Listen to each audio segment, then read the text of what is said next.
Good afternoon, everyone. We're so pleased to have you for our NAFSA Public Policy Town Hall. And we'll look forward to, over the next hour, talking to everybody about what's been going on here at NAFSA and in Washington, D.C. I am joined by my fellow colleagues and experts on international education policy. Rachel Banks, our Senior Director for Public Policy and Legislative Strategy, and Heather Stewart, our Director of Immigration and Immigration Counsel. Thank you both for being here with me today. I want to first just give folks a little bit of context on what we've been doing and what we'll cover today. So as you may or may not know, NAFSA hosts an annual advocacy day. We did have that recently in March, and that gives us some important context for how we conduct advocacy throughout the year. So we want to make sure that our work is not a one and done operation, but that it feeds into the work throughout the months that follow. And so I want to give you a little bit of an update because it provides you with some context in terms of how we continue to correspond with Capitol Hill and our advocates. And for those of you who participated in Advocacy Day, we want to say a special thank you for participating with us, whether it was this year in 2024 or you've participated with us previously. We again held our Advocacy Day virtually. We did this with a half-day training, followed about a week later with our all virtual Hill meetings. And we found that some innovation has taken place through our experience with COVID, and certainly being able to space apart our training with our meetings is one of those. And it provides us with a lot of opportunity for great preparation. So we had over 80 participants, 80 NAFSANs, and we had all of them from across every region of the country, and they met with 68 Hill offices. We, of course, are excited to tell you about the specific asks that we brought to these members of Congress.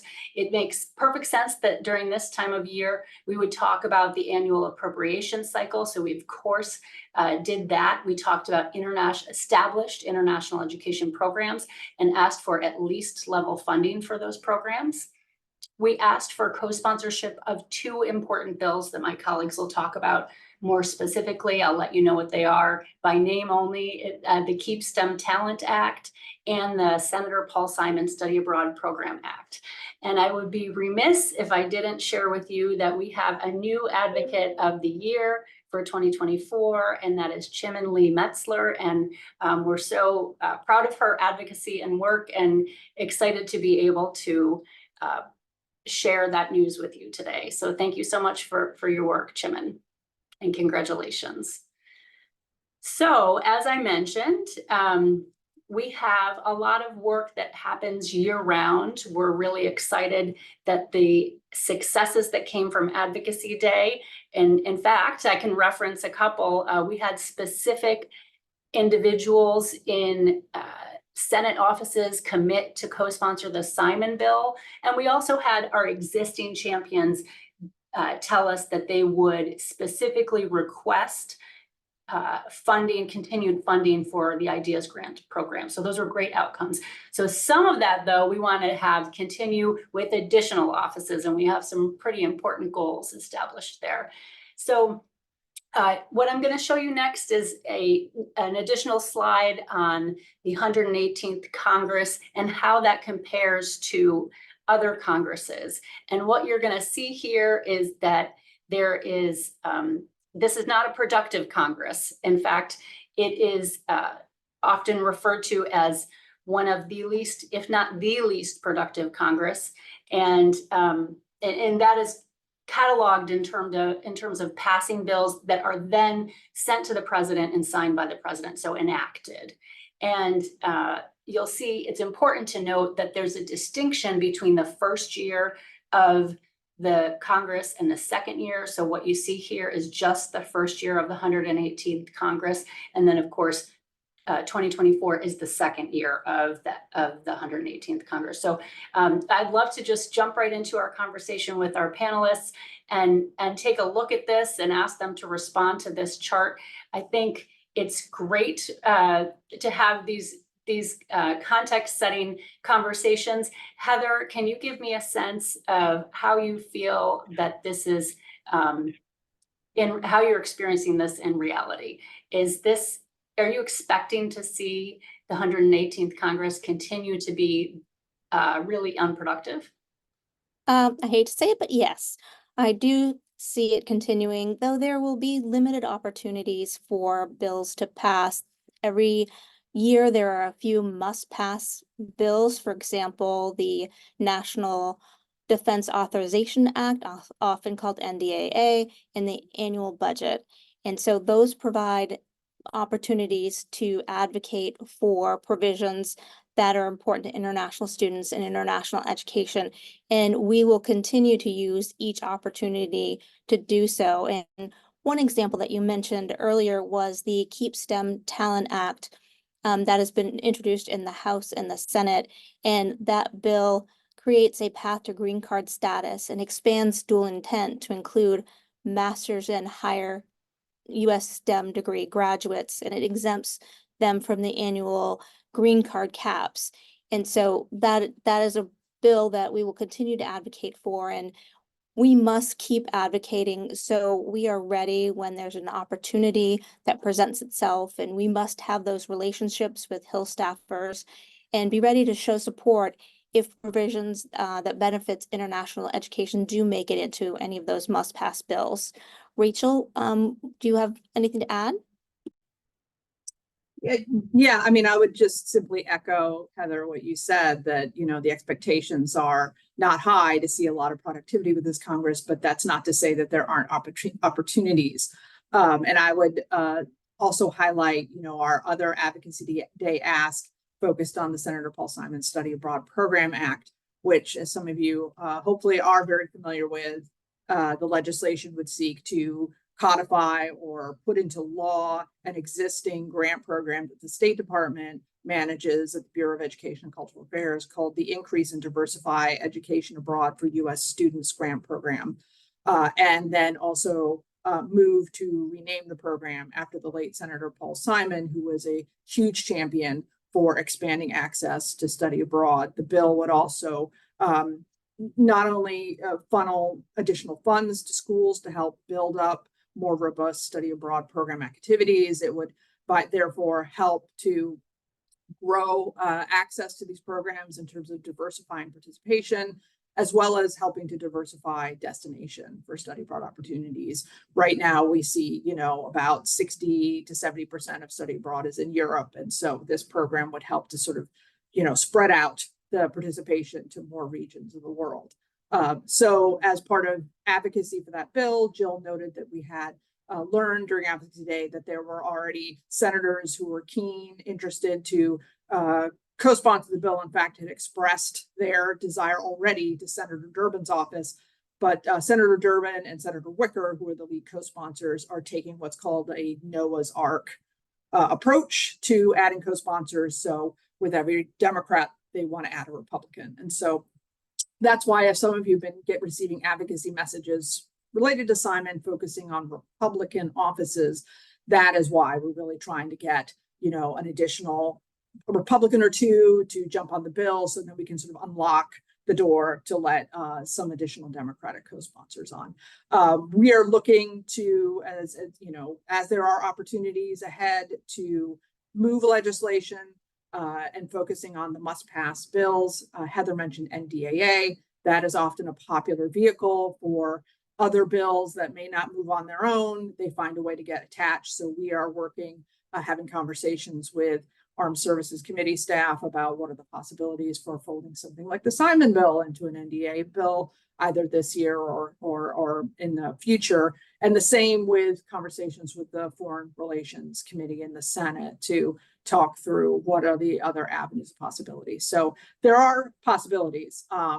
So we're like water, trying to find a way to flow and find each and every opportunity. That's great. Thank you both.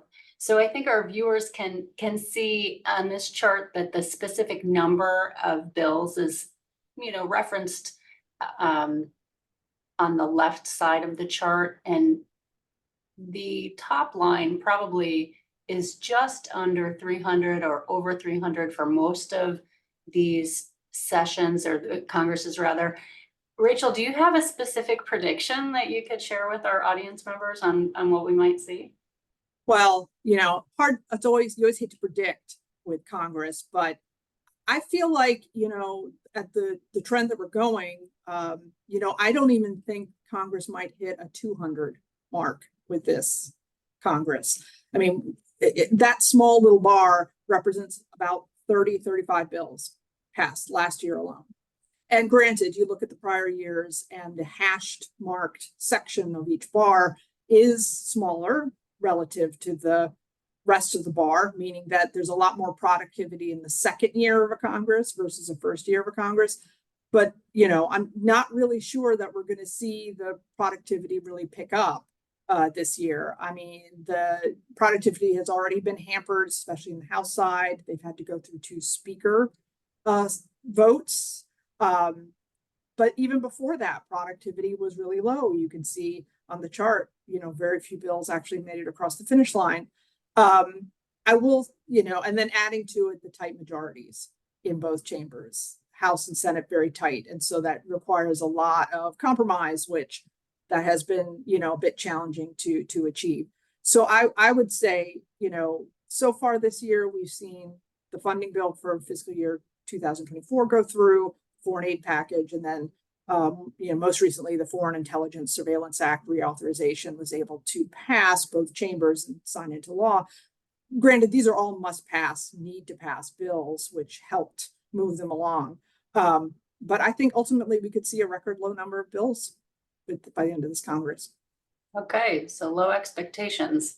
Heather, do you have a prediction? I know we saw a significant attempt at immigration reform in the Senate, and I'm wondering if you think that could happen this year, but I want your specific prediction too. Well, specific prediction. I agree with the gentlelady from Michigan, Ms. Banks, that we won't hit. I don't think we'll hit 200. I mean, that is unless there are a bunch of federal buildings and post offices that need to be named. Then I think, yeah, we could hit that 200 because those are all bills. You have to name things. So I think it'll still be low. I think, and for immigration reform, yes, there was the big push to get a bipartisan bill. It was not successful. Immigration is always controversial, and in an election year, that's ramped up. And this election, immigration is very much in the forefront. So I don't think we'll see an immigration reform bill be successful. There could be little pockets of opportunities, as we've talked about before. But I think we continue to work on those opportunities, but I don't think anything major is going to happen. Insightful. So since we're talking about predictions, Rachel, can you talk a little bit about what you see happening in terms of the fiscal year in front of us and what that means and how that translates to NAFSA's priorities? Sure. So as I was saying earlier, we see low productivity with this Congress and, the speaker change really hampering that productivity. The work on fiscal year 2024 really took much longer to complete. In fact, it took until March of this year to get that all squared away, which is already 5 months into fiscal year 24.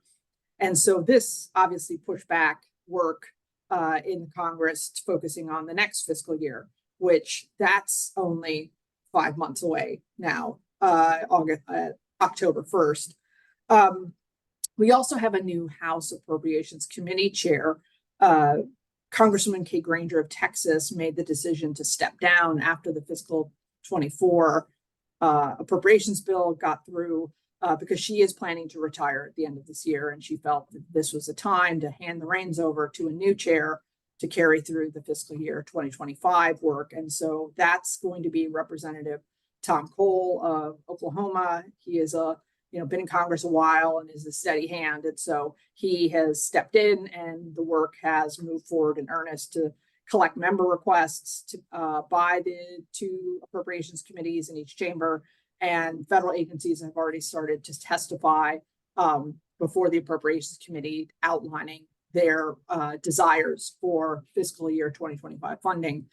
We also have our champions who, in support of federal international education funding, who have been circulating sign-on letters with their colleagues in support of increased funding for these programs, specifically in support of State Department, Bureau of Education and Cultural Affairs programs, and for Department of Education, Title VI and Fulbright Hays.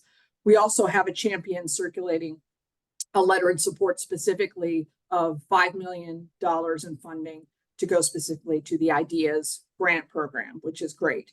And so with all that support, our hope is that we're, setting ourselves on a path to, be successful with this next round of funding. We were a bit disappointed with fiscal year 24 because, especially with State Department, as the funding there saw a cut for the first time in several cycles. And so that, to us, that is a troubling signal. So we're really wanting to be engaged and make sure that we can restore numbers, if not build on them, for fiscal year 25.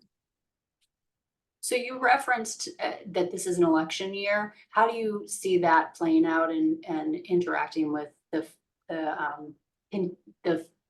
completion, I should say, of the appropriations package? Yeah, that's a good question. So I think, as Heather said earlier, that it's tough to pass major legislation in an election year. It's always a big challenge. Clearly, no one in Congress wants to vote on a bill that could have an effect on their potential reelection. And having said that, it's always been challenging to just get the government funding bills passed in a timely fashion. We've kind of gotten into a pattern here of several years of that process really getting bogged down. And so you throw in an election year, and then that, the really kind of all bets are off. As I said, fiscal year 2025 starts on October 1st, which is just 5 months away. And so that's likely not enough time to be able to clear the 12 appropriations bills through the House, through the Senate, conference them, and then pass and get them to the president's desk for signature. So passed as prologue, in that the expectation is that Congress will likely seek to pass what's called a continuing resolution to keep the government funded and open past that October 1st deadline.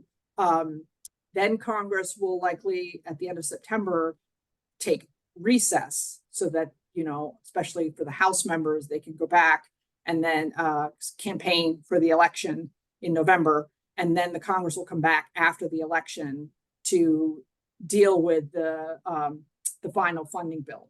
Now, with that being the case, the outcome of the election certainly could influence the decisions on final amounts that we see in the funding bill.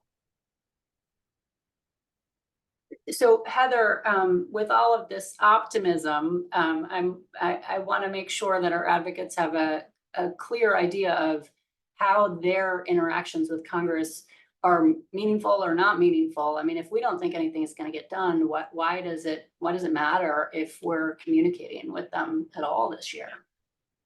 Well, it's all cumulative, really. If our provisions don't make it into a bill this year, we need to be prepared for the next Congress.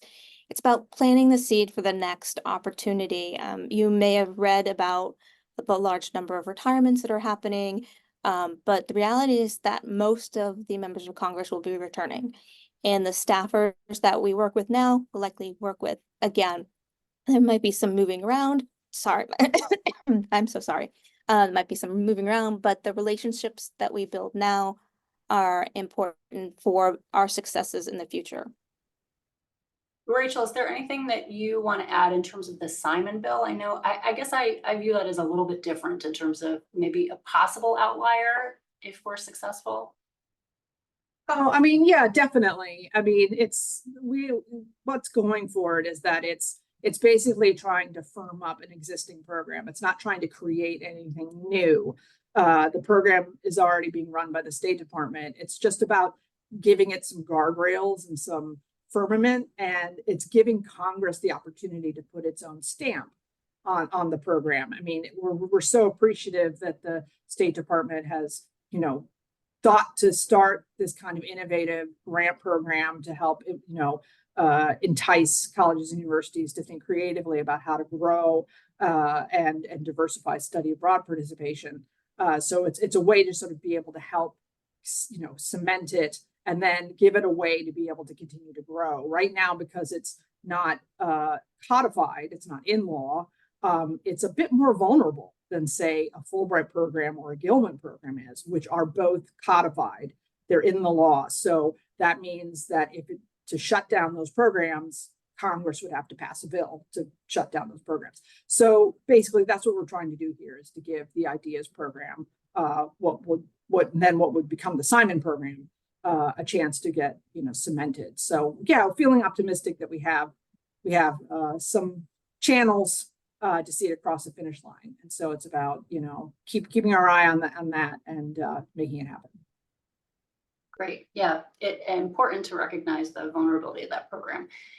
So let's move on to some agency changes that have taken place since the last town hall.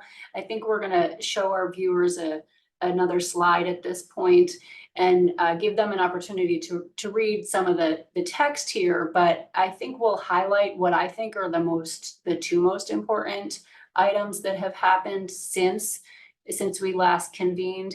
And the one we'll start with is the extension of the visa interview waiver. Heather, can you talk about why NAFSA would view that as important or impactful? Certainly.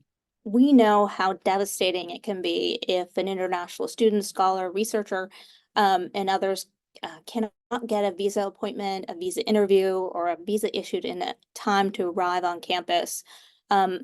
The visa interview waivers are so very important because consular officers must be able to manage their visa interview workload while being focused on national security, and extending the visa interview waivers meets both of those needs. And, you know, how do you find a needle in a haystack? You make the haystack smaller. And so with the visa interview waivers, that allows to take out of the line people who already have had a visa in the same category and their visa hasn't expired more than 48 months ago. It takes out of the line people who would otherwise be seeking a visa if they've had a non-immigrant visa other than a B that expired no more than 48 months prior, and they're going to get another non-immigrant visa. The demand for visa interviews are quite high.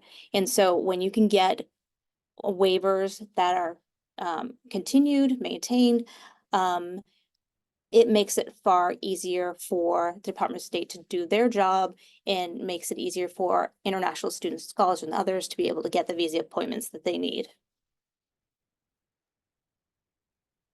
Very helpful. So another item that I know we view as really important is the VA guidance that was published. Rachel, why is this particularly important? And what's the story with it? Well, it's particularly important in that it's expanding study abroad opportunities for a population that up until, you know, going back to 2019 had very, you know, more limited opportunities to be able to use their GI Bill benefits, their education benefits for more types of study abroad programs. And so through really concerted, focused advocacy over several years, first with the VA itself, and then turning to Congress when we could not make headway with the VA, to seek their help to try to get these guidelines expanded and to afford more opportunities for student veterans. I mean, frankly, and the argument that really carried the day, especially with Congress, was that student veterans should have access to the same types of study abroad programs as non-veteran students. I mean, that's no question. And so our work to date, both with Congress and then subsequently with the VA, specifically the Veterans Benefits Administration, to get the guidance promulgated as a result of the of the law that passed at the end of 2022. Our work with them has been largely positive. I mean, overall, they really recognize that veterans should have access to study abroad and wanted to, work to try to get this implemented quickly. We know the guidance is not perfect, but it is a large improvement over where we were prior to the law passing. There was a webinar that was held in early April, and there were a lot of questions collected as a result of that webinar. And our team here, our regulatory practice team for education abroad, is working with the VA on combing through the questions and trying to get questions answered and then posted and available so that we can move forward to really see this this change sort of flourish. Great, thank you both. So as we go through the rest of the year, this session of Congress will come to a close and this administration has an expiration date.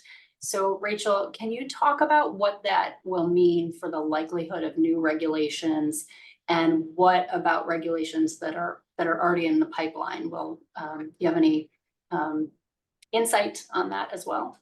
Well, sure. I mean, much as with Congress, agency activity in a presidential election year, the window of opportunity of pushing out any significant new regulations really shrinks considerably. You don't really have that full year to be able to, push out new proposed rules or even get rules, final rules, sort of through the pipeline and out and in final. And this is largely due to something called the Congressional Review Act. Now, which, some of you may have heard discussion of this piece of legislation, and it was enacted back in 1996. And from about 1996 to 2017, it really didn't garner a lot of attention. Basically, the bill just gives Congress the ability to overturn certain federal agency actions. The bill requires that the federal agency, if it promulgates a final rule, it has to file it with Congress for a 60-day review period.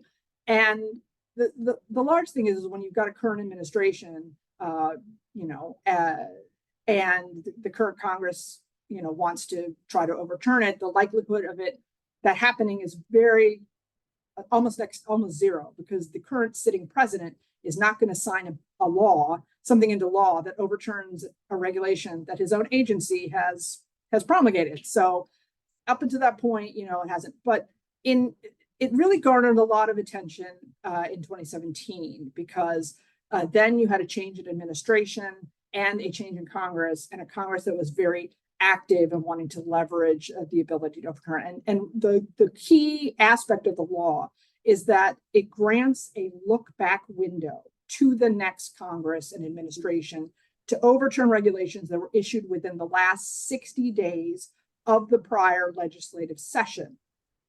Now, so this explains why agencies are scrambling to get things out the door, because they want to get ahead of when that look back window opens. Now, we won't know the official window until Congress officially adjourns at the end of the year, because then at that point, they will count backwards the 60 days. And it's not 60 calendar days, it's 60 legislative days. So there are some experts who are estimating that window of opportunity could commence as soon as May 22nd. So that's why in the last couple months, you may have seen a lot of pushing out of major regulations. Perfect example would be just yesterday in the Federal Register, they published the final revised Title IX rule. And that is expressly, it was a campaign promise by this current administration to get new Title IX rules out, and they wanted to get it out before that cutoff window happens. And so because of that, once we get to late May, June, we're probably not going to see anything significant come out of the agencies in the form of a regulation ahead of the election. But however, that doesn't mean we stop advocating with the agencies. Absolutely. So Heather, certainly the administration continues to do work even after this cutoff. What does that work look like in the absence of regulatory change? Sure. there's a continuum of possibilities. Regulations are the best at having a durable solution or a durable policy, but barring that, they will continue to do memos and FAQs, issue guidance, everything that's focused on how to do the work in a better, more efficient sort of way, or to change a policy at that level. It's just they can still move a regulation, they can still publish regulations that runs into the CRA issue. And so when people are looking to at their time and how to use their time wisely, there's less emphasis on the regulation, but more on the policy, the FAQs, and making those changes in that way. Great. So I want to encourage our viewers to submit questions under the Q&A function. If you're interested, in a minute here, we're going to transition from formal presentation mode to welcome your questions and to have more of a dialogue. And that's the way that we're going to be able to get your questions, is through that Q&A button at the bottom of the window. So as we wrap, I want to talk about the role of advocates and how important it is that we all work together as one international education community in our public policy work. Heather and Rachel are super smart people, but they're not as effective. They just can't be in the design of our system. We have a representative democracy without our advocates, and that system is reliant on individuals who are elected being responsive to their constituents. And so constituent advocates have a critical voice. And I'll share with you that when I sat on the other side of the table and worked in the Hill, that I would get outreach from folks, and if they weren't from my congressional district or they weren't from my state, I didn't take my requests to my boss. So you're meeting that initial threshold. And then if folks brought to me what I felt like was a well-formulated argument with some data and compelling stories, which I know we're doing, I was willing to entertain things and bring it to my boss, but I was only ever willing to do that if folks followed up with me. So I could never be convinced with one outreach. Our congressional staff are so busy that I would really view it as it was their job to understand how busy I was, and that to reach out to me really 3 or 4 times, that's normal. So, I think I can't say it enough that trying to develop a relationship from a constituent is important, and developing it over the course of an entire year is even more important. So you then become a trusted resource on the topics that we care about on international education. So of course, this important role is also important at this moment in time. Now, it seems like we are talking about a 2024 that's not going to be particularly productive, but I would say to you, there's a lot of outreach happening. You'll see it through Connecting Our World at this moment that is related to funding that will get enacted for next year. So that's a must-pass question for these folks to answer for us, is what are the funding levels for each of these line items? And this is a moment when you get to say, hey, please pay attention to this line item. Please pay attention to the IDEAS program, for instance, which was one of our appropriation requests during Advocacy Day. And it only can be entertained during this moment. So March and April are just really critical months. That's when the window is open, and as soon as they shut it down, our options for weighing in, they go to the next cycle. We're talking about another year if you wait a week. So please do pay attention to Erica's messages in Connecting Our World, and know how important this moment is for appropriations. And in terms of our other requests, I would say the Senator Paul Simon Study Abroad Program Act, this is a really consequential year. We've got a senator who's indicated to us a terrific amount of commitment to get this bill enacted. And what they need from us as a community is to rally Republican senators and some House members. But we need to, as a community, be able to weigh in with our Republican senators to get them on board, particularly if they sit on the Foreign Relations Committee. And if we can do that, I think we've really got a significant shot this Congress at getting this bill enacted. And then for the Keep STEM Talent Act, we all saw how immigration reform was seriously considered in the past few months, I would say. And those moments happen, as Heather said, when the dam starts to break. If we're on the table, if we're part of that conversation, when that moment happens, we can have a bill or a series of policy suggestions or solutions be seriously considered. If we're not in the dialogue when that dam breaks, we're not part of the conversation. So I would make the case that even with all of the pessimism around the number of bills that we see, each of the specific items we're really focused on are critical at this moment. So I hope that you all will take that as an indication of some excitement that can happen in our space and in our field related to public policy. So if you aren't already signed up for Connecting Our World, it is not only an opportunity for you to engage with your own member of Congress, but it is the go-to newsletter in terms of keeping you up to date on policy. So please sign up for that. You can see it at nafsa.org/take-action.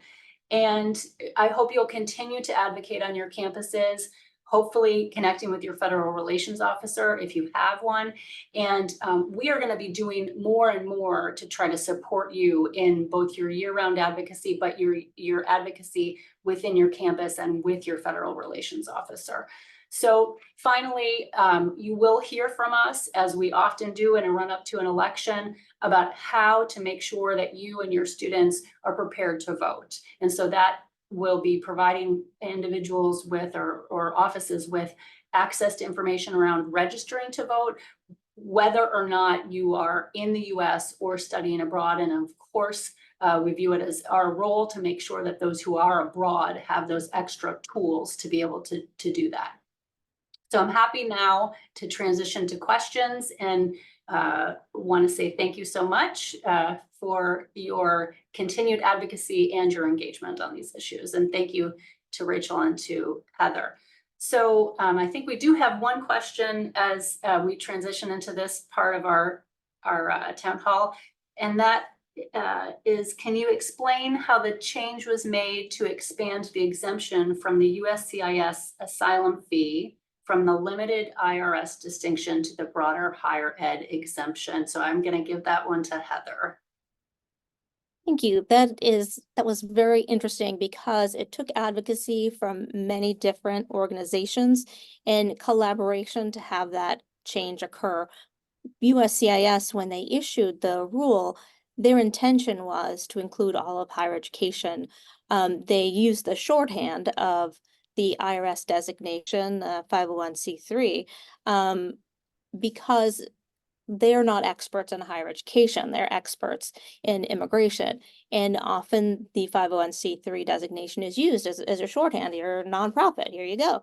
So when it was published, we were surprised and they were surprised, and higher ed writ large were surprised. So we were able to work with our coalition partners to reach out to USCIS. Initially, they were surprised, but after the surprise, they changed the instructions to the form to expand it to include another IRS designation that encompasses more of higher education. But we continue to push on this because having something in the instructions to a form, it's helpful and it does have a firmer position in law than if they only put it in FAQs. However, having it in the regulation itself makes it a far more durable solution. So we continue to advocate with USCIS to say, you have time, you can issue a correction to the final rule. And it was probably helpful that they had other things that they needed to correct. So we were able to be successful in explaining the problem, working with others, and getting the resolution that was needed to meet the needs of higher education and international education. And I Super.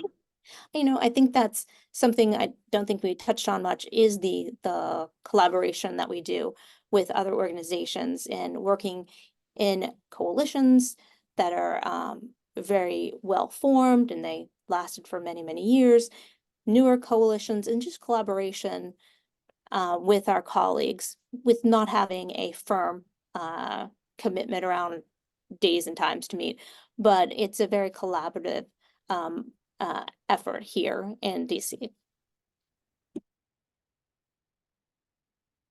Thank you, Heather. So we do have a question about our coalition engagement. So you're spot on, Heather, in bringing that up.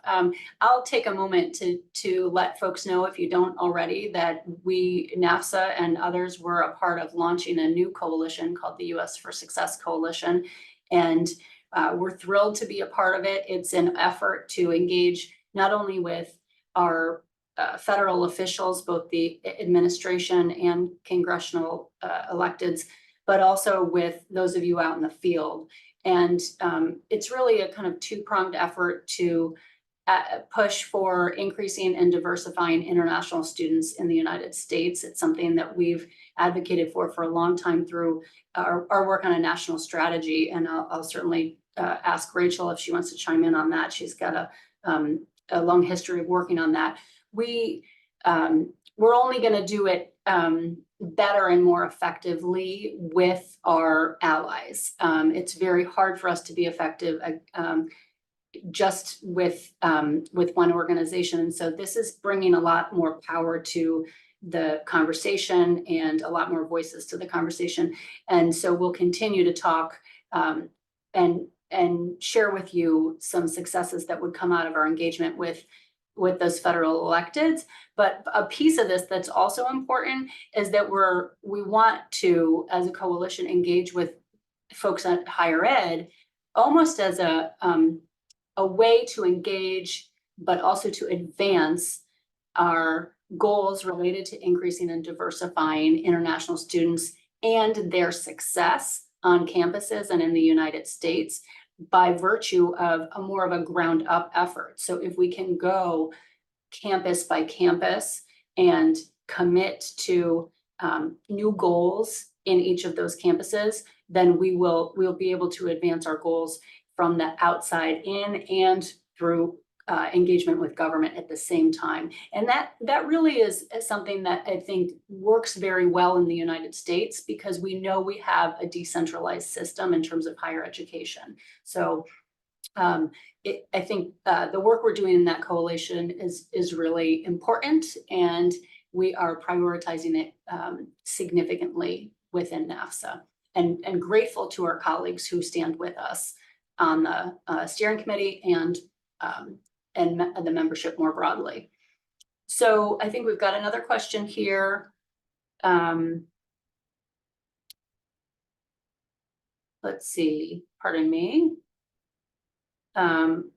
Okay, is it too early to mention the current congressional advocacy efforts related to visas and delays? I think, Rachel, that's a question for you. Yeah, I mean, I think there's been a lot written about the concerns regarding visa denials from certain regions. There was a report last summer published by the President's Alliance in partnership with Shorelight that really shined a light on the disparity of visa denial rates with certain regions, and really specifically in Africa vis-a-vis other regions of the world. I think it's pretty stark when you can look at Europe compared to Africa, and the sort of 40% difference in denial rate is pretty stark. And so we have been engaged with the State Department, sharing concerns largely through the US for Success Coalition, because this is an important variable about if we want to diversify the enrollment on our US colleges campuses, that we need to know, we need to have the assurances that wherever we are recruiting students from, that those students largely are on balance, are getting those visas, because if not, then that sort of creates an imbalance, an unfair imbalance throughout the world, and hampers that effort to be able to diversify. There's been some interest in Congress's part on this issue. There was I believe it was the Ghana caucus in the House that wrote a letter to the State Department that raised concerns about the findings of the report, and had asked the State Department to provide some explanation behind about what's feeding into this. So that's helpful. And then on a related note, we're now approaching a new start of a new academic year. We're coming to the end of a current academic year, and we'll have a new academic year in the fall. And of course, May 1st is tomorrow. That's decision day for a lot. And so then that sort of kicks off the beginning of high season for students, especially new students, scrambling to get visa appointments so that they can get their visas and then be able to arrive in the fall. And we are aware of about a half a dozen to a dozen so consulates around the world, a lot in India specifically, that have really, really long visible, publicly posted wait times. And so we're obviously very concerned about what that could mean. And so we are advocating with the State Department, and we're also engaged with conversations on the Hill Congress has an oversight role with the executive branch. And so we've been talking with our champions and some potential new champions to help with that oversight, exercise of that oversight on this issue. So yeah, definitely something we are focused on for sure. Super. Okay, so let's see here. In engaging with the Hill, you mentioned that we must be at the table. Does NAFSA engage to push back against negative bills that would harm international education? Heather, do you want to take that one? Sure. Yes. There's a saying that Jill said, part of it is, if you're not on the table, you're on the menu. And so we need to make sure that we are advocating on the Hill and providing I'm trying not to disparage others, but provide clear information, statistics that are reliable, to make sure that the members of Congress, their staff, not hearing only one side of the story. There is a considerable group of people that do push back against anything immigration related, and that includes international students. There are some that do believe any international student that is on a campus is taking a seat from a US student. And so providing the information that we have, like the ICEP data, the data on the amount of money that international students bring into and their families bring into the country every year, breaking it down by state and by district, and discussing the other impacts, the positive impacts that international students have in the country, in the community, is very important. And NAFSA members, with your outreach to your members of Congress, you make it very concrete for them to be able to say, this is happening in your district, this is happening in your state. Here's how international students, scholars are contributing to our campus, to our community, to be able to say for study abroad, this is how it changed my life. This is how it makes my students more employable, more engaged, civic-minded Americans. It's just absolutely key. So we need to be able to engage. So the staffers and the members see our perspective and understand the benefits of international education to the United States. Super. So thank you both so much. We are going to wrap up now. I do want to acknowledge something that's been referred to in the chat, which is a special workshop Advocacy Toolkit 101, Developing a Resilient Strategy. And that's with a number of our former NAFSA Advocates of the Year, Alexa, Shannon, Abby, and Katie. And we have really benefited from their contributions and will continue to benefit from their involvement in NAFSA's advocacy. So thank you to the 4 of you. And for those of you who are going to New Orleans, encourage you to participate and sign up for that workshop.